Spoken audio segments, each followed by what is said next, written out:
Hi, everyone. Thank you for joining us today. My name is Megan Carter, and on behalf of Everbridge, I'm excited to present this webinar, Comprehensive Active Shooter Incident Management. During the event, Steve Crimando will discuss common assumptions about active shooter events, past examples, the evolving threat, and best practices for preparation and response. Andrew Woods will follow with how a critical communication system can help you improve active shooter response. After the presentation, we'll have a short Q&A with the speakers.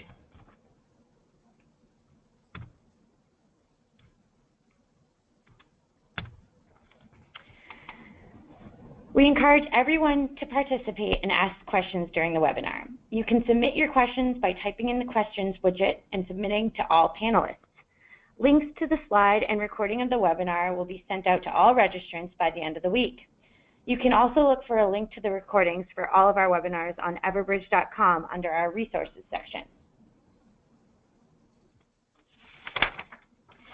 And now I'd like to introduce you to our speakers. Steve Crimando is an internationally known consultant and educator specialized in the application of the behavioral sciences in homeland and private security, violence prevention, crisis management, and disaster response.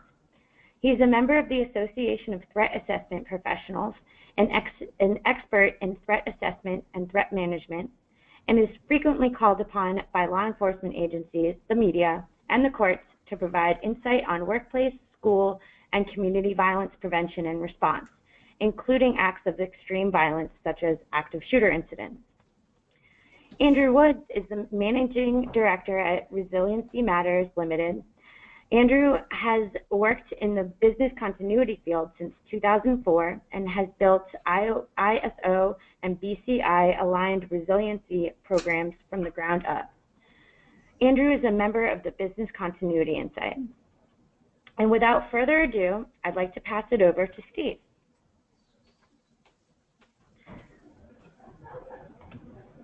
Steve, you should be getting, okay. You should be getting presenter rights soon, Steve. And I just did, Megan, so let me stand my slides up and we should be ready to go. So I'll ask you before we start, are you able to see my slides? I see, yes. So welcome aboard, everyone, and thanks for deciding to join us. We're going to have a busy hour. Please remember that Everbridge makes these slides available to you in an archived format. So although I'm moving pretty quick and make reference to some resource materials, you will be able to go back at a later time and look through the archives and find the different resources and different slides that I'm mentioning as we move forward. Please look at the title. Comprehensive Active Shooter Incident Management is the application of the 4 classic phases of emergency management: mitigation, preparedness, response, and recovery, applying them to the risk of the active shooter. Nationally, internationally, there's been a lot of discussion over time about the response phase, the whole discussion of run, hide, fight, between the first shot fired, so, shot fired and shooter down sort of situation. I really want you to start thinking a little bit more widely about this, and I'm going to explain sort of our context, at least my perspective on this as we start. Megan introduced me. Thank you, Megan. My background is as a behavioral scientist, and I look at these challenges, something like active shooter, with an eye towards the behavior, what people do and don't do during, after, before the events, always with an eye, of course, to maximizing and improving that. So I'm a practitioner of what's referred to as operational psychology. Operational psychology is the use of clinical, cognitive, and social psychological ideas for their tactical value. So I'm really not going to be discussing the mental health aspects of this. Obviously, in some, if not many, different active shooter scenarios, mental health concerns may play a role, but that's not going to be a very large part of our discussion today. We're going to talk more specifically about how we understand people and their behavior in this very rarefied sort of circumstance, an active shooter situation, and how we use that understanding to inform our policies, our plans, our procedures, and even our exercises. So part of my focus today is helping you form accurate behavioral assumptions. As you know, I think I'm probably preaching to the choir on this, the idea that practice does not make perfect. Perfect practice makes perfect. We have to be rehearsing things with an element of reality, an element of accuracy for them to work when we really need them. And this will be a central concept for our work this afternoon, the idea that under stress, people do not rise to the occasion. They fall to their level of training. So training, awareness, rehearsal all become part of our theme today. So as I said, and I'm not going to spend an awful lot of time on this model just yet. It's part of a much larger and lengthier discussion of what we do in the pre-event sort of phase in terms of mitigation.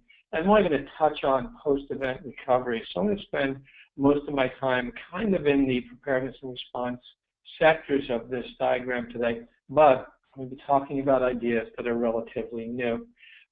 In fact, we're going to talk about the transition from simply run, hide, fight, which is all intended to stop the killing. It's a very important focus. It is, as I said, focused on what we refer to as the response gap. And the response gap is that very, very brief period of time between the first shot fired and the first incoming police. Now, depending if you're looking at FBI statistics or NYPD statistics, we know that most active shooter events, true active shooter events, seem to evolve in about 8 to 12 minutes.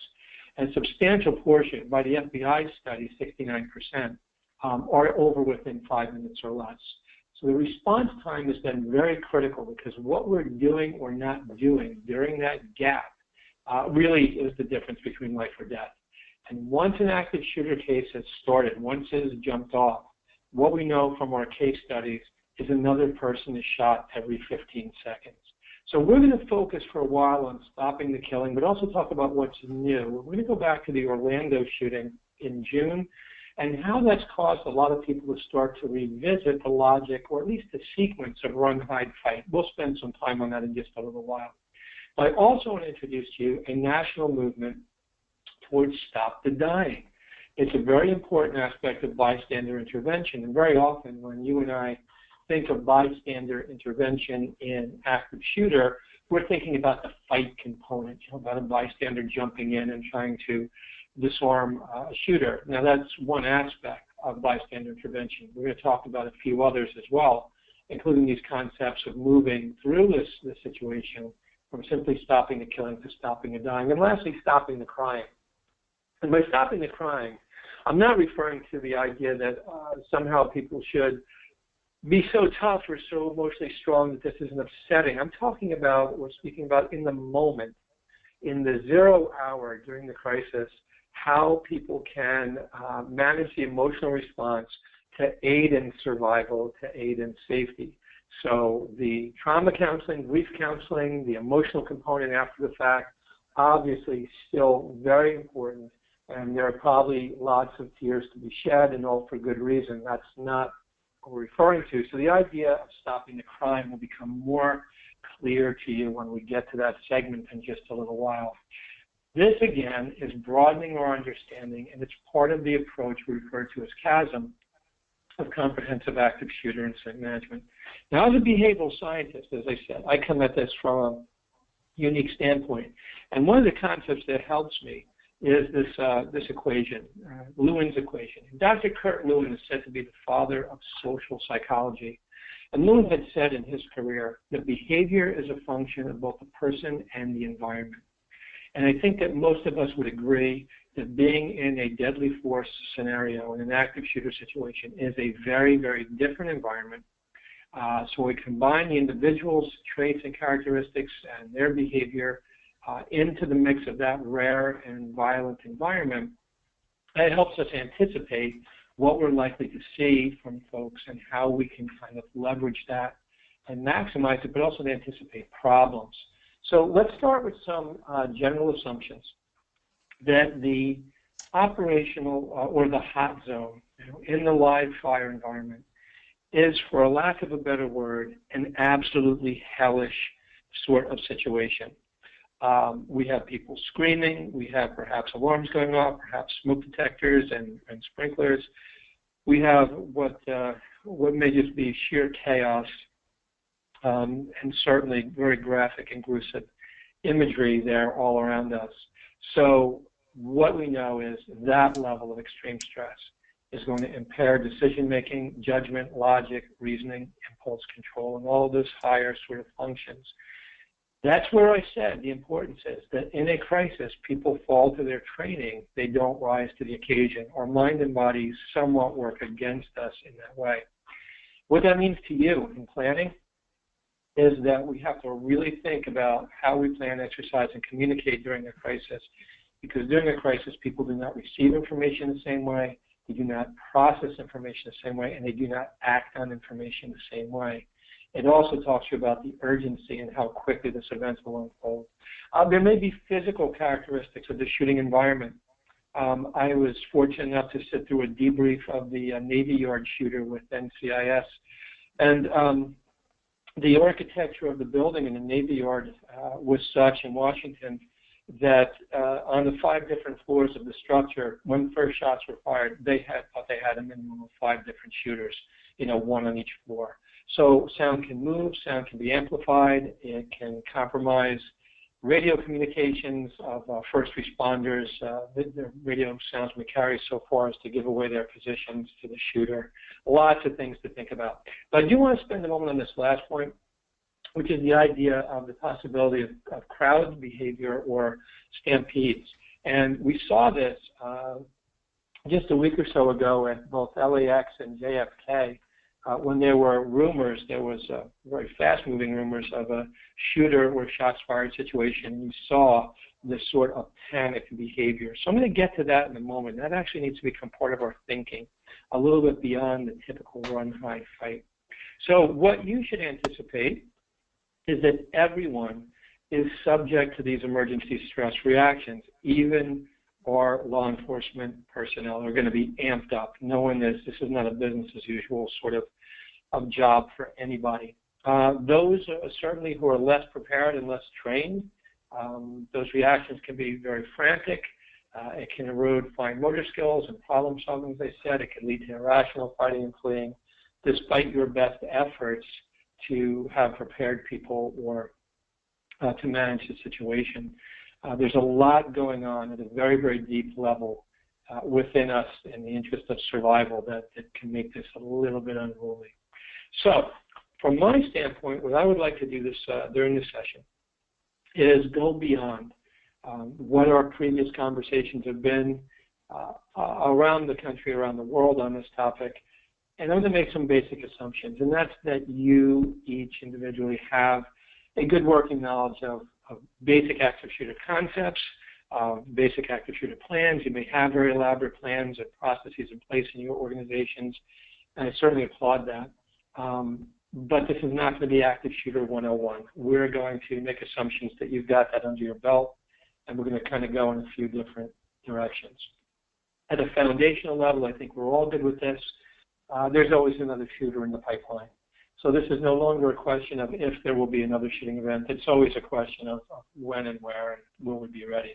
But please notice the last point I make here as well in bold. There's one of the very, very few sorts of crimes in which law enforcement actually factors in and counts on there being a fairly significant civilian response of people who are victims and witnesses and those within the environment because it's moving so quickly. So we're being given civilian population actually more and more guidance and more tools about how we can meaningfully intervene. So when I come back to stop the crying later or stop the dying, I'll elaborate a bit further on what are some potential new roles for our workforce and for people in the community in the moments of the shooting. So I don't need to bore you with the statistics, but they're always grim on this topic. The trend seems to be fairly consistently more shootings, more injuries, more deaths, without moralizing, without going into debate about the whys of this. We know that frequency of these events is increasing. We're at a point right now, at least here in the States, where we're averaging about one active shooter case every 64 days. As such, I recommend for you, if you do not already have these documents on your bookshelf, at a minimum, looking at the problem and looking at recommendations, the most recent FBI study, and these are both free downloads, of course, anywhere you can search them. The active shooter study from the FBI 2000-2013, a good important data set, and the NYPD study done first in 2010 and repeated in 2012 looks at 324 cases, starting with the Texas Bell Tower shooter in 1966 and going forward to just after Newtown, Connecticut in 2012. Those are important. I'll be making reference to that. And actually, when I do, there's a little bit of a rub between some of the statistics looking at the different data sets. But I want to be clear that we're using the working definition of the FBI here. The active shooter, this is a shooting in progress in which the person has picked a venue because it offers them a target-rich environment. And in many of these instances, there's no prior relationship between the shooter or shooters and the victims. It's random target selection. So they're picking a place and don't necessarily have a beef with any of the individuals in there.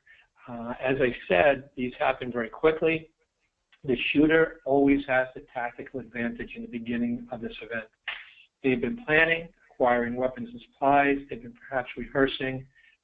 These are the byproduct of a smoldering crisis, not a sudden crisis. Nobody snaps and rolls out of bed one morning and goes on to this sort of shooting event without a degree of preparation. And as I said, given the FBI statistics, we're looking at 69% being over within 5 minutes or less. So the response gap is very, very critical to us. As I said, we know, as I mentioned, another person shot every 15 seconds. So anything we could do to essentially buy time, it's a wonderful idea. Now, this is different than a shooting incident, and I can appreciate that when that first shot's fired, one, it doesn't matter, you know, if it's a shooting incident of someone who's just there with very targeted violence in mind, to hurt or kill one or several individuals, or it's someone who's looking to create a mass casualty as an active shooter, it doesn't matter. Our first initial response would be the same, which is life safety, get out of the line of fire, make other people safe, and get our tactical responders engaged as quickly as possible. But as it unfolds and it becomes clear to us the nature of this event, there are some differences in how we respond and how law enforcement respond as well. But we're speaking about the former. We're going to be speaking about that large-scale, large target sort of scenario. And I want to introduce to you, you know, the idea, if you haven't been previously introduced, the idea of Type 5 violence. Now, historically, OSHA has talked about workplace violence and coming in 4 categories. Type 1 is a stranger. It's a robbery in progress. That's responsible for about 85% of workplace homicides. And that happens most likely in places like convenience stores and gas stations, you know, where someone's late at night, cash on hand, working all alone.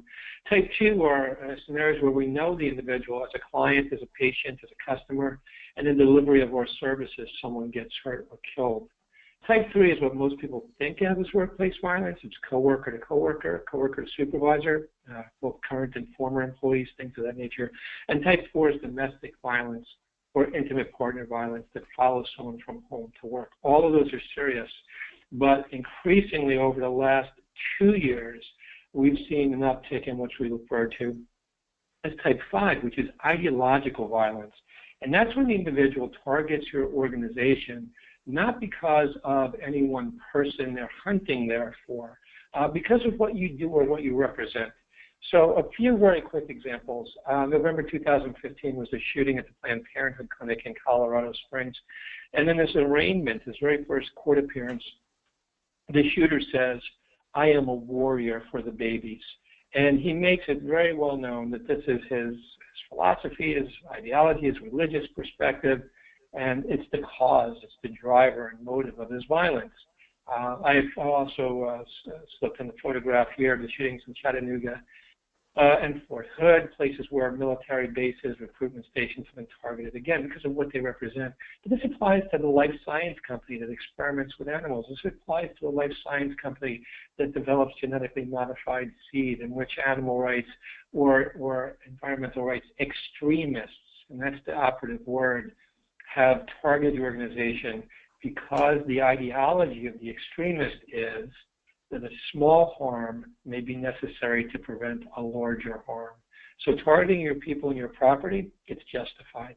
So we increasingly need to think about that because some of the violence itself, the method and the means, has begun to change. And we've seen more of what's referred to as hybrid targeted violence. Now, before I dive into that pool, I just want to say that when we start to think about expanding the standard OSHA typology of 4 types of violence, when we expand it to 5, it opens up some opportunity for your organization. It allows you to say, you know, sometimes workplace violence is driven by terrorism, and sometimes terrorism comes to the workplace. Here again in the U.S., our National Center for Counterterrorism, known as START, looking at a 10-year such study period, said in the study period, 80% of all terrorism had been directed towards businesses, towards business organizations. So there is an intersection of workplace violence and terrorism. Those are not mutually exclusive, and that's here in this category of type 5 violence. Well, if you think about that, when you do workplace violence training for your staff, for your employees, you know, can you add this concept? Because now you're not just teaching them about, oh, I'm looking out for this person who is exhibiting the warning signs of workplace violence, because maybe they're not. San Bernardino, California, the male shooter, the husband in the pair, was a co-worker at the Department of Health of the people he had shot. The people at that party, they had thrown he and his wife a baby shower several weeks ago when their first child was born. He was a co-worker and happened at a company event. It was workplace violence, and it was terrorism. People had been trained in understanding and recognizing workplace violence, but we historically have not included in the discussion that sometimes the pre-incident indicators of terrorism may be what is exhibited and not the classic worker on worker, worker to supervisor sort of violence that we know so well. So this is a way to be, you know, really help increase your workforce from a force multiplier standpoint to get more people on board and to integrate your kind of anti-terrorism or counterterrorism posture with your workplace violence posture as well. So you are familiar, I'm confident, with the San Bernardino shooting and probably many of the details and maybe even more than I am.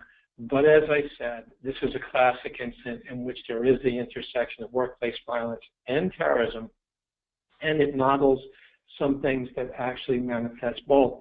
I very often do presentations on the evolution of active shooters, starting with Texas Bell Tower, moving forward to the current day.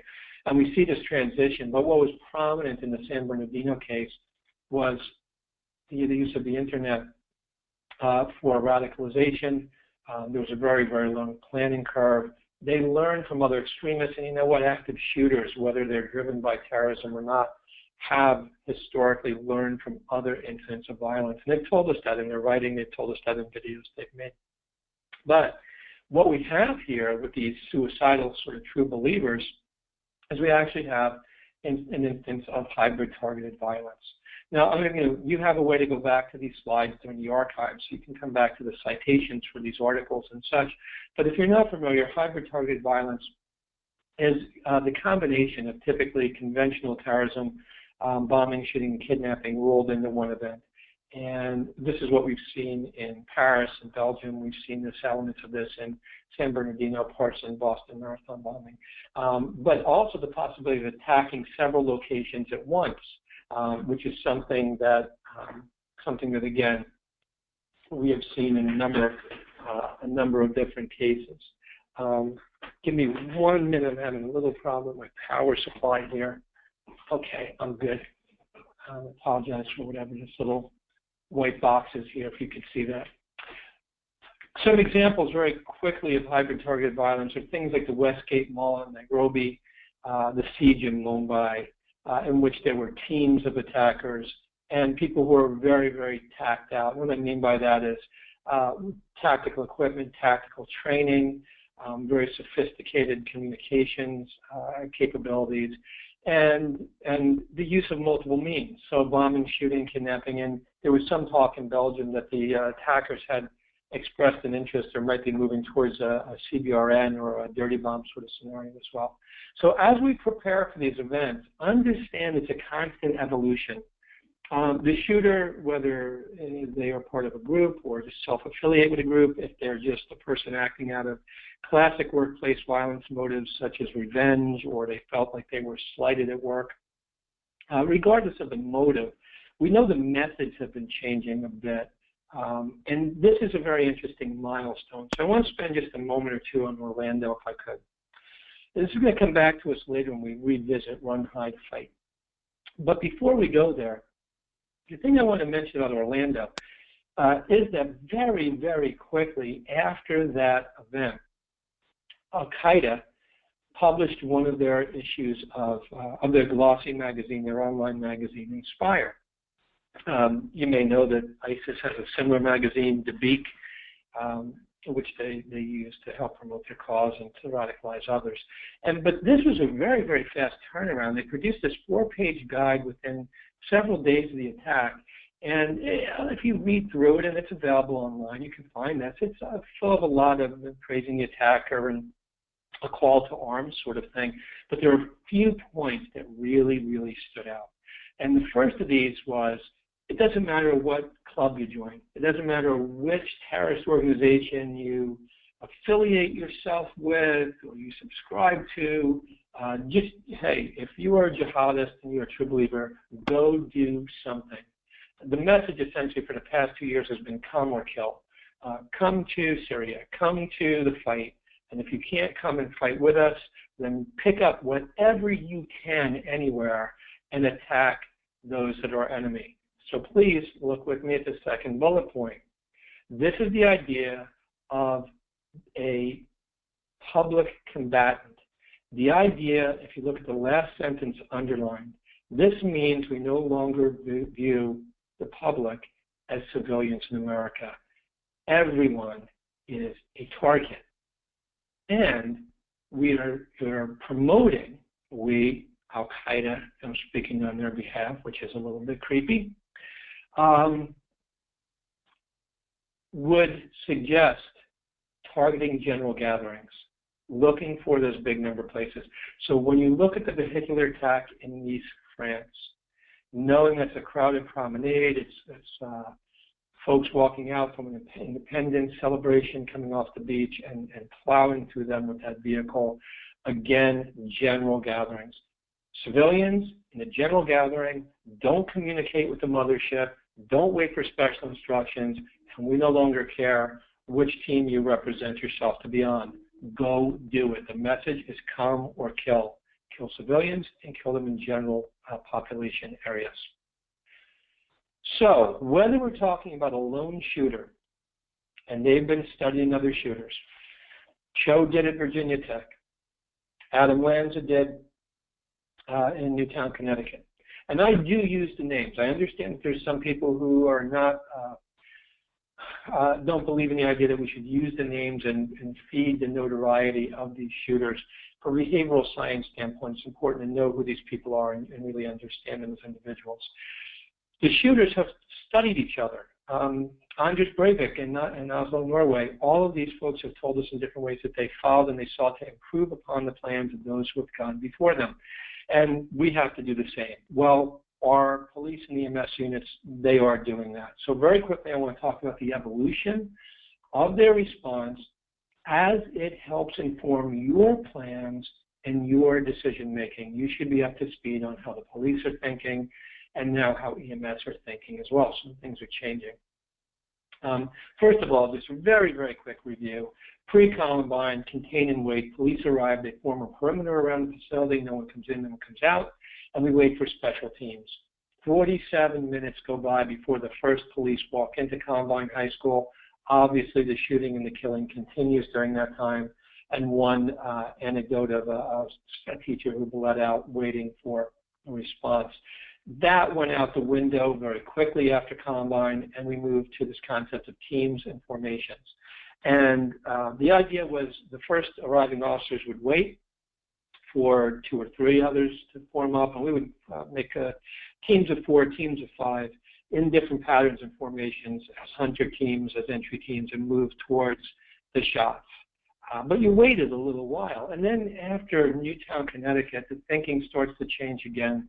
And the idea is, you know what, the first officer who gets there has to make a decision if he or she feels that they can go in alone. Because every second we're waiting potentially costs us, right? Potentially adds up to that 15 seconds and costs us another life. So you have the concept of solo officer entry. But please notice the last point here, which is in the FBI 2013 report, 1 out of every 3 officers who go in alone will be shot. So super high risk endeavor. Officer has to factor that into their decision making. So you have the possibility of 1 officer and 2 officer entry, but no longer even waiting for a team to show up. And then these again have been overlapping in their development. They're not pure start and stop dates. But in the evolution of this, we've had what's referred to as MACTAC. MACTAC is the response to multiple attacks and multiple attackers. It is the idea that these would be those hybrid targeted violence sort of scenarios in which this is organized, coordinated, and is going to be a very sophisticated attack. After what we've seen in Europe this past year, year and a half, the reality of multiple attackers and multiple locations has become even more pressing. So our police are training for all of these scenarios, but they're very unlikely to use some of the older models like contain and wait anymore. But the importance, of course, is going back, liaison with your local law enforcement, planning, sharing information, and exercising with them so you understand their full range of capabilities. But I also want to share with you the changing role of EMS. And in many instances, many jurisdictions, you know that EMS function is shared by firefighters. So that's how they're captured in here. If you're not familiar with it, in the upper right column, in the first bullet, I mentioned the Hartford Consensus, and this should be something you're familiar with. The Hartford Consensus, a position paper written by the American College of Surgeons a few summers back, essentially takes the lessons learned in Afghanistan and Iraq in combat casualty care, combat emergency casualty care, and it starts to move them into the civilian realm. Because what we're seeing in active shooter scenarios, it mimics a combat environment. And most people who die, they die by bleeding out, same as the combat scenario. So just as it's not just waiting in combat for a combat medic, every fighter has not only been trained in the application of a tourniquet and combat gauze, they're carrying that sort of gear with them for themselves as well as a buddy if someone is hurt. Well, now you see this trickling down into the civilian community. And one level is referred to as the Rescue Task Force. The Rescue Task Force is the idea that whether you have a paid or volunteer rescue squad or EMS squad, we're trying to train up EMS personnel, hand-selected people, trained and equipped to operate in the warm zone. So these are medical people who are given vests, ballistic helmets, everything they need, not weapons, not weapons.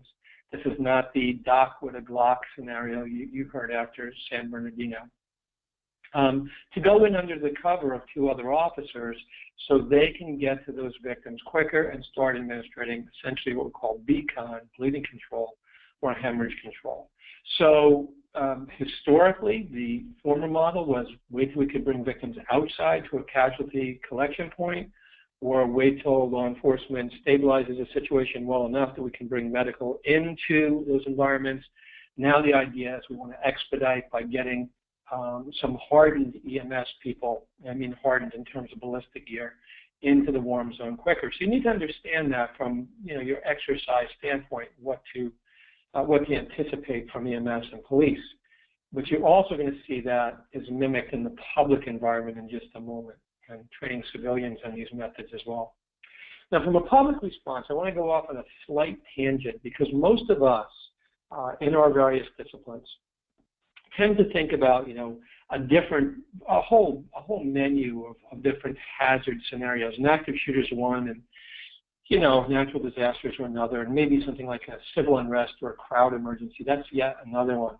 But there's a very interesting place where crowd behavior and active shooter behavior intersect, and I'd like you to think about that in terms of your plans, your policies, your exercises. And this became real clear just over the last few weeks here in the States with rumors of active shooters or rumors of shots fired in LAX, Los Angeles, and at JFK in New York City. And what we saw was essentially panicked behavior, and I think we could all appreciate that. But I do want to talk to you a little bit about this because it brings up a unique intersection of where active shooter preparedness and crowd management sort of preparedness do have a place of coming together for us. Now, panic is actually not common in most disasters. Panic is possible or more possible. We have two different, potentially one or both of these two different dynamics, and that is perception, real or imagined, but perception of limited opportunity for escape or limited availability of critical supplies.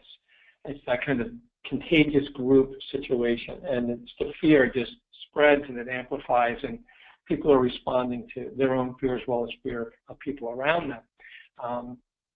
Very, very important case example for us. This goes back a few years. It's August 2005 on a bridge in Baghdad during a huge religious pilgrimage when thousands, literally tens of thousands of people are pushing through the city and pushing across this bridge.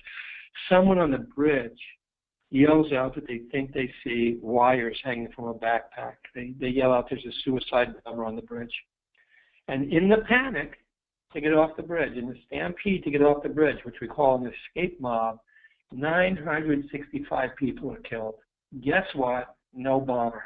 Just purely human behavior, just that kind of, again, panicked response based on perception of limited opportunity for escape.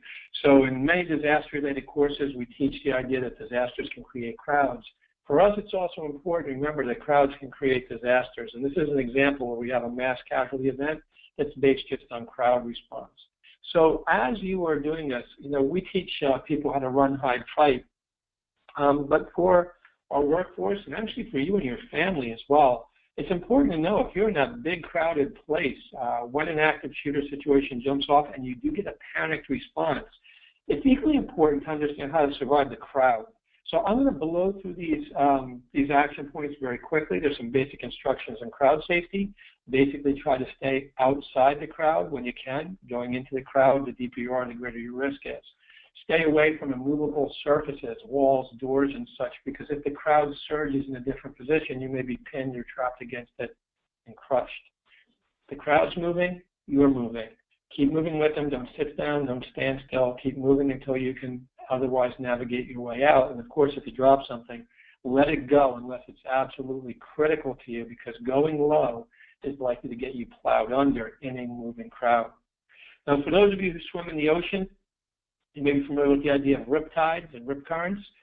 If you're caught in one of those, what we're all taught to do at the beach is to swim parallel to the shoreline, parallel to the beach, until you can break out of that riptide. You don't fight it, and you don't let it just take you out to sea. And that same idea works if you're in a surging and a moving crowd. You slowly and purposely start moving diagonally across the crowd until you can reach the perimeter, the outside, where the forces weaken, and you hopefully can be more comfortable. If you fall or you push down, get back on your feet as soon as you can. If you can't, you crawl with the crowd until you can get up.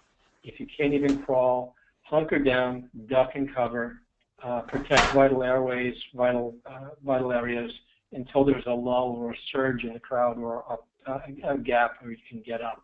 But we do want you to think a little bit about the possibility of crowd risks when you're thinking active shooter, depending on your venue.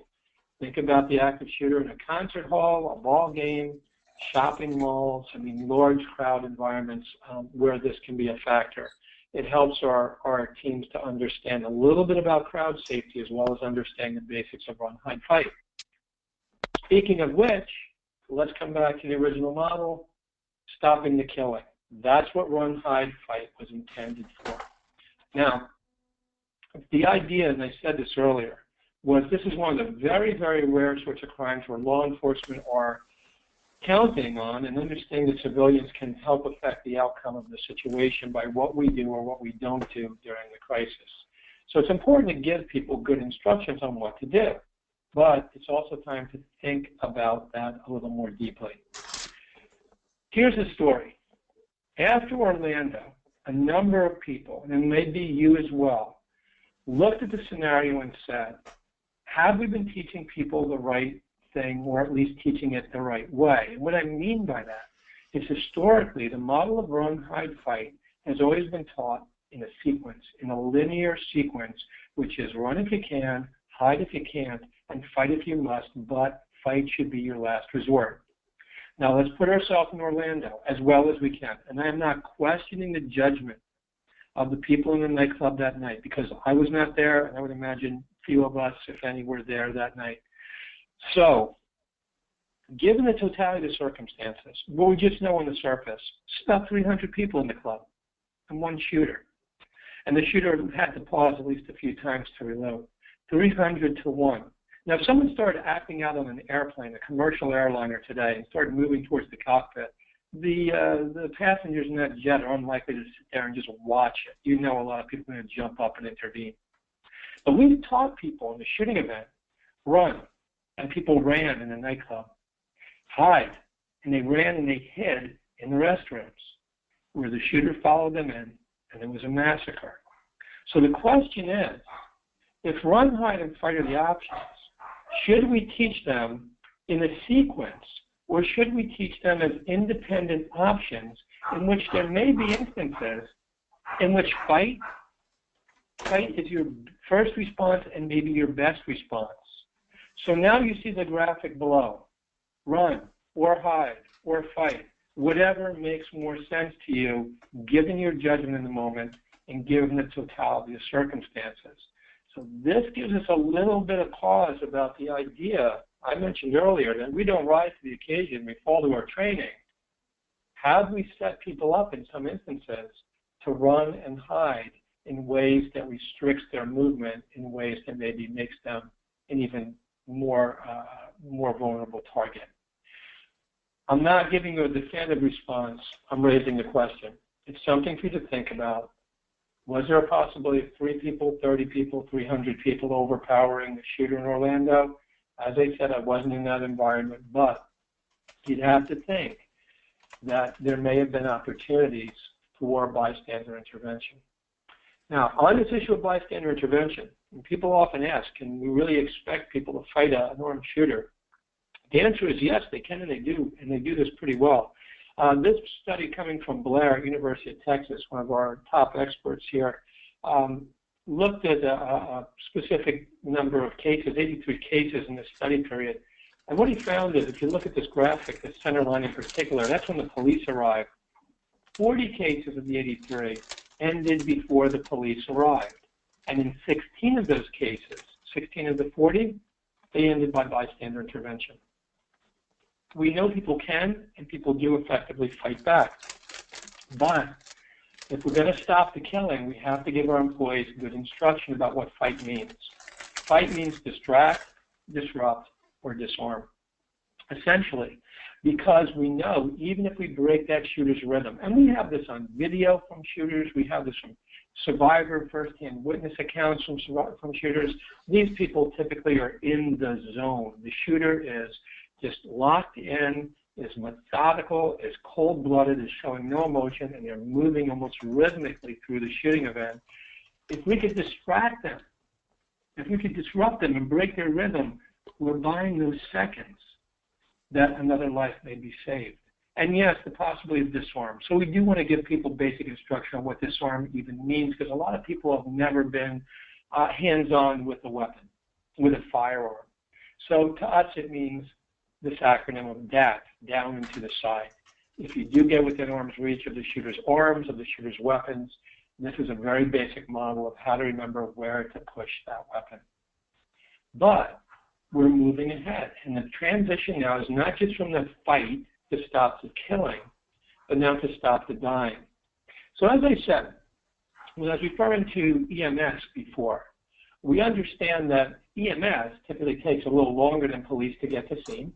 And typically they're not let in the scene right away. And historically, we're waiting for people to be brought to us. And nearly everyone, I'd imagine, on this call is familiar with the idea that law enforcement is trained not to stop and help the wounded when they first come into the environment. They're going to move quickly towards the shooter and then double back later. Well, if we know that the major cause of death in the shooting event is bleeding out, what's our options? Is it simply standing there and wait for police to clear the scene or wait for EMS to be brought in? I mean, we know we're going to lose people, or is there something else we can do? And given, what we understand about the dynamics, we're not talking about the golden hour. We're talking about platinum minutes. We're talking about people bleeding out in 2 to 3 minutes of being shot. So, U.S. Department of Homeland Security, just several months ago, started a new national campaign that's called Stop the Bleed. You can just go to Homeland Security's website, dhs.gov, search for Stop the Bleed. There are videos there for you. There's handout materials there for you. And this is now taking to the civilian population the same ideas that we were sharing now with EMS about what we call BCON, or bleeding control. We're giving people basic skills, encouraging them how to learn and how to use this equipment. And this is how we potentially can stop the dying. Now, it does help to have equipment as well. And we're not talking about people who are medics. We're talking about civilians who may have no prior first aid training. So many organizations are starting to move towards pre-positioning trauma kits. So you see wall kits, you see carry kits, and throw kits that have tourniquets, that have combat gauze, that have the basics, and they have instruction cards. Just as an AED gives you instructions, even if you've never used an AED before, basic instructions that anyone can follow to apply a tourniquet, to fill a wound or wrap a wound with gauze. So we're starting to envision an expanded role for bystanders besides just fight. And this, again, has a significant life-saving possibility. And lastly, the last role kind of for civilians is the stop the crying role. And I don't mean after the shooting's over. I don't mean grief trauma counseling. I don't mean the importance of employee assistance programs, or suggest people should not cry or be completely emotionally blown away by this. I'm speaking about in the moments of terror. If you have not seen the video from the Houston Mayor's office, most people have by this point, Run, Hide, Fight. Here's a photograph from it, the woman in the red sweater, who in the video is essentially freaking out. And whenever I show that video as an aid in training, people say, well, what would we do with her? And what would we do with her is referred to as psychological first aid. Psychological first aid, just like basic medical first aid, is in every person's skill set. It's not meant for a mental health worker, just like basic medical first aid is not meant just for doctor, nurse, or medic and such. And it's meant for the 0 to 48 hours of the event. That means now, during the crisis. I just want to make one note about that before we move on, and that's that if you are shopping around or looking to build capacity in your organization, psychological first aid is different than mental health first aid. Mental health first aid training teaches people about individuals who have a mental health diagnosis, mental health condition, and they're having a mental health crisis. Psychological first aid assumes the person doesn't necessarily have any previous mental health issues, but they're reacting to the extreme fear, stress, and trauma of this event. And how do we help stabilize and get them through these critical minutes? Because essentially, that individual freaking out is likely to become part of the problem and not part of the solution. And one of the most important things for us is the idea through rapid communications, the ability to help really deny the shooter their victims. If we can get word out to people quick enough, if we can communicate quickly and effectively where the shooters are, where we should go, what we should do, that's the absolute best way to save those lives. But what you've heard from me throughout the whole presentation is just how fast these events evolve, which leaves you with very, very little time for creating messages during the crisis. So there's a very, very strong push towards creating templates, to testing and preparing those messages, some of the core messages ahead of time, to making sure those messages include the most critical information, and understanding that you may need to send simultaneous messages to different people in different areas, that if you're here, do this, and if you're there, do that. So there's a lot of thought that needs to go into your communication and messaging. There's a lot of thought that you will not have the luxury of once that first shot is fired. So start building both your technology, make sure that's up to snuff, get your messages together, test them and practice them. Do that in plain language. There's a real push away from using codes at this point. The shooter knows, guys. The shooter knows there's a shooter in the building. You're not saving anyone that stress. So speak in plain terms and let people know. Let them know what's happening, where it's happening, what to do, how information will be shared. And remember, you're going to still need to use your communication tools in the immediate, the short term, and the midterm after this event, because it's not all over as soon as the shooter's down. There's a lot of other business tasks. So these are complex scenarios. I get it. They're powerful. They're dangerous, but they're ever evolving. And my invitation to you is look at each new case for the potential lessons learned and see how it causes you or may drive you to adjust what you're doing.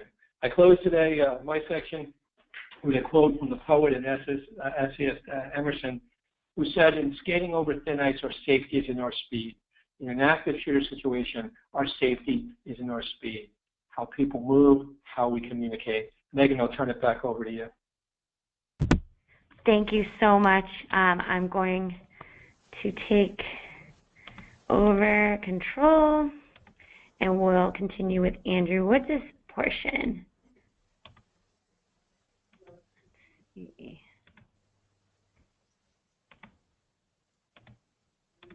All right, Andrew. Okay. Well, first of all, I need to say thank you to Steve. That was a really good and frank and honest discussion about the topic at hand. It was nice to see such a good and open, honest discussion there. Megan, if you could move forward, please. So what I've been asked to talk about today is some of the practicalities around bringing some of the tips and tricks that Stephen just talked about into the real world. And these are all practices that I've used with clients, be they in the US or multinational organizations, to help them prepare active shooter scenarios. So the first thing we're going to do, if we can go on to the next slide, is talk about setting some expectations. Now, what does that really mean? It means, first of all, what risk level do you have in your area? Not everywhere has got the same level of risk. It may be different depending on which state you're in, or even country to country, of course. And of course, we need to talk about how messages are going to be communicated in an emergency. So one of the things I hear a lot of the time is, in the event that there is an active shooter, how am I going to be told? What do those messages look like? How should I respond? Who is the authoritative voice on this? Where do I get that information from? And again, that goes back into your messaging, but it also goes back into telling people where they're going to get that information from. And why they need to follow the instructions. What are those instructions? Are they expected to respond in real time to a message? Typically the answer is yes. And how, of course, to tell if it's a drill or an exercise. And if you're doing an active shooter exercise, my recommendation to you is to make sure it's very, very clearly labeled as an exercise and people are informed ahead of time. As doing an active shooter exercise without telling your people can create a problem in itself. And then follow up with people around how the exercise went and what the results were. So if we can go on to the next slide, please. So really what we're talking about is setting that expectation around what you're expecting your end users to do. And I've put the classic run, hide, fight here, but it may be different depending on your area. It may be different depending on the individuals that you're working with, even down to the state or local level, depending on where they are and how far away the emergency response is. But this brings us nicely back to, well, how do I tell people in my organization that something's happening? So if we can go to the next slide, please. Well, that's a really, really great question, because in a high pressure situation, in an emergency situation where people have a limited amount of time, seconds count, you've got to make sure that you can use a templated system that is going to be able to get a message out very, very quickly. And what you're seeing here actually on the right hand side is exactly that, something I put into place for somebody.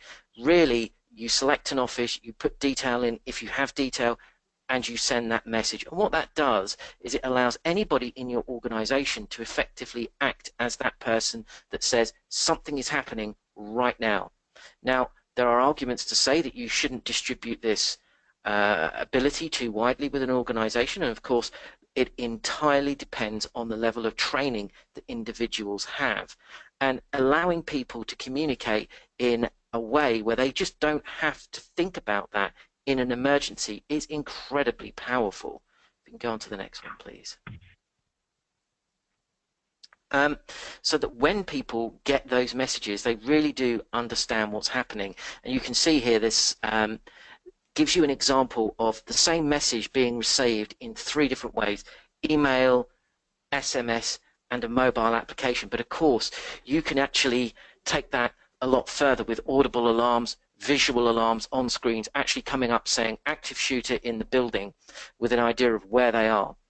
Now, of course, there is an argument to say, well, you shouldn't say there's an active shooter in the building because then people will know where he is.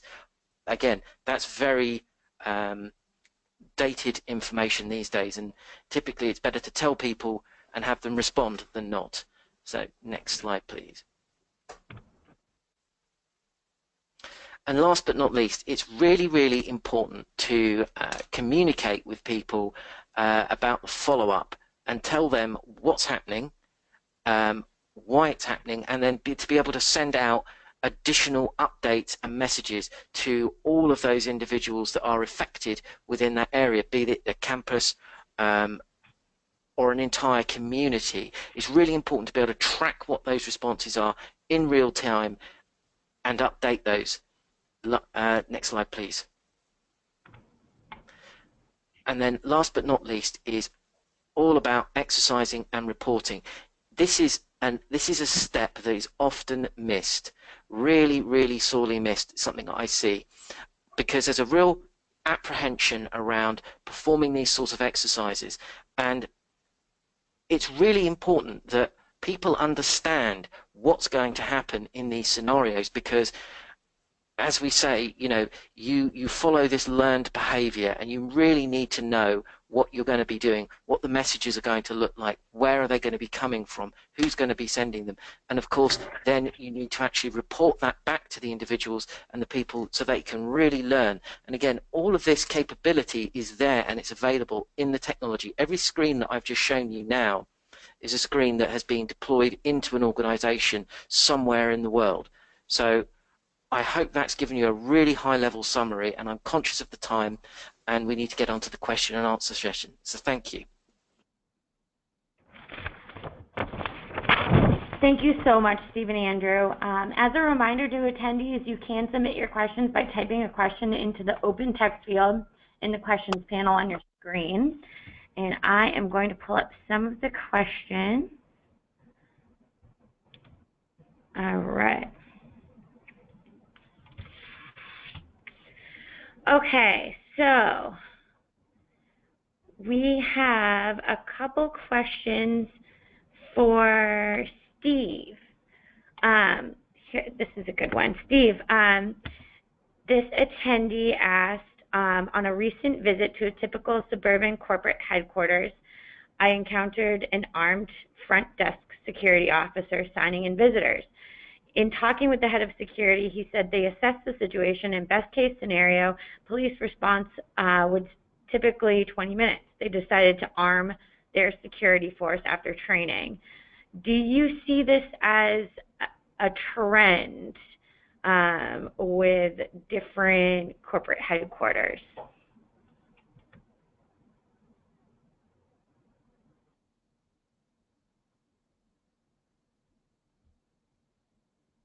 Sorry, Megan. I'm back. I was being polite and I was on mute. The answer, yeah, I do see this as a trend, and I think the important part of that trend was based on the fact that an assessment was done that the first incoming armed responders would be 20 minutes out. If you look at what we've discussed today, you can run 2 or 3 of these events back to back before the first police would arrive. So that, that may be a prudent decision. Now, the organization, of course, has to look at other elements of its risk profile. It's not just police response time. So many things go into that mix. But the decision to have armed guards, I do see becoming more prevalent. But one thing we encourage is for it to be flexible. And what I mean by flexible is, if your organization has unarmed guards, say use a third-party guard service, if you're under some increased risk, can you flex that and work with your provider to say, for the next 2 weeks, we'll need armed guards. For the next 2 weeks, we're going to move from 1 armed guard to 2 armed guards on the property.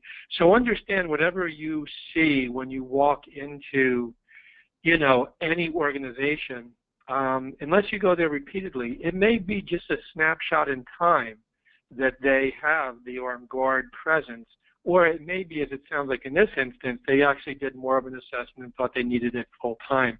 But the short answer to that, Megan, is yes, we are seeing a degree more of that, and in many instances it's prudent. Great. Here's another question for you, Steve. This question is, my organization is extremely liability focused and they're extremely resistant to realistic training.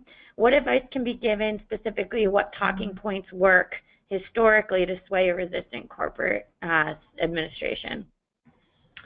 So I didn't have time for it today. It's very interesting, and if your attendee wants more, you have a way to reach out for me. Do that. There's some interesting studies, and one to talk about this as concisely as I can is what we know is employees in a number of different settings act the best, act the most effectively in crisis situations when they meet these 2 different conditions. Okay, so I'm going to do the research very quickly. The research is called the Extended Parallel Process Model.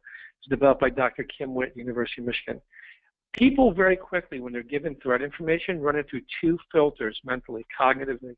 The first is concern, and there's 2 questions in concern. The first is susceptibility. Does this have to do anything with me? And if it doesn't, they don't pay attention.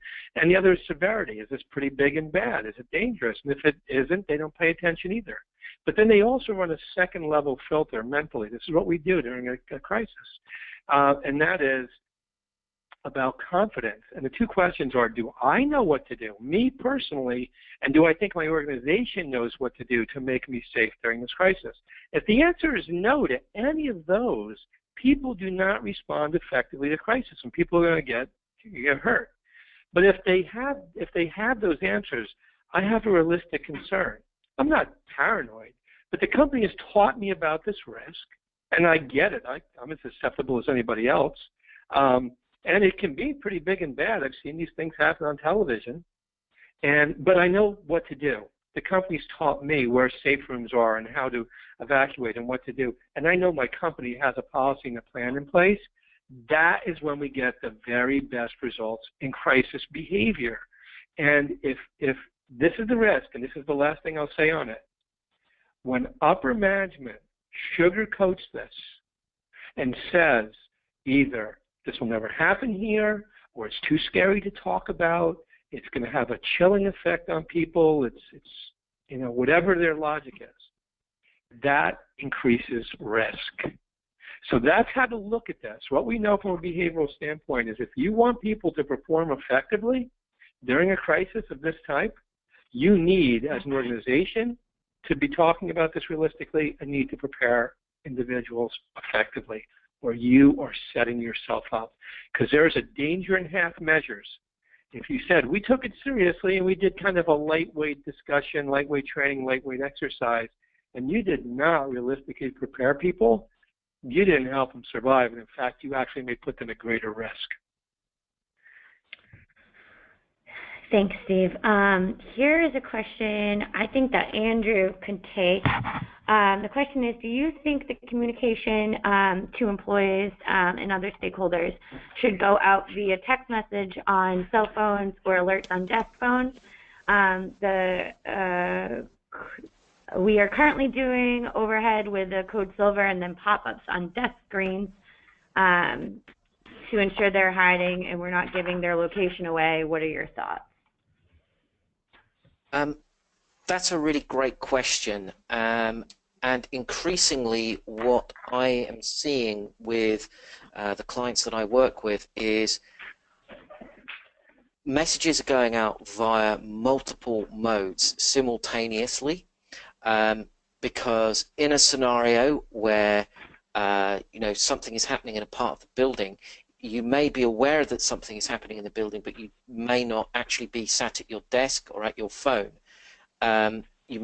Most people, the first thing they'll do when they stand up from their desk is walk away with their cell phone in their pocket.